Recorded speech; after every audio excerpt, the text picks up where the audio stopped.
Praise the Lord. Minute with God's word. నేటి దిన వాగ్దానము కీర్తనలు 18:49.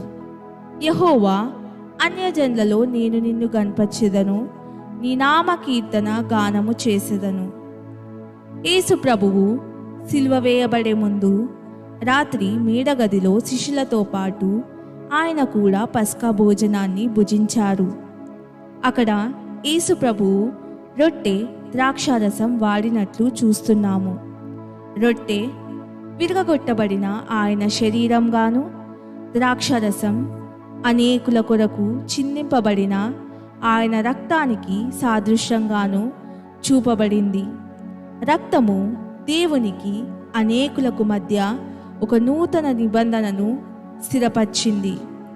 విమోచింపబడిన విశ్వాసులకును యేసు ప్రభునకును మధ్య ఒక నూతన బాంధవ్యము దేవుని ద్వారా కలుగు నిమిత్తము పాపము కొరకు యేసు ప్రభువు దేవునికి బలిగా తను తాను అర్పించుకున్నాడు.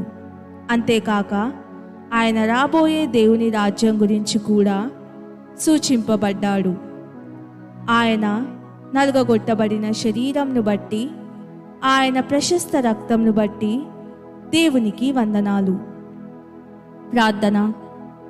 ప్రియ యేసయ్య, నా శరీరాన్ని స్వస్థపరచుటకు, నీ దేహం నలుగగొట్టబడినందుకు, నా పాపముల నుండి విమోచించుటకు నీ రక్తం కార్చినందుకు వందనాలు.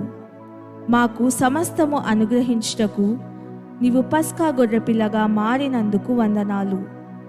నీవు చెప్పినట్లు నిన్ను జ్ఞాపకం చేసుకొనుటకే నేనెప్పుడు ప్రభు రాత్రి భోజనంలో పాలు పొందుటకు సహాయం చేయుము. ప్రశస్తమైన యేసు నామములో ప్రార్థిస్తున్నాను తండ్రి. ఆమెన్.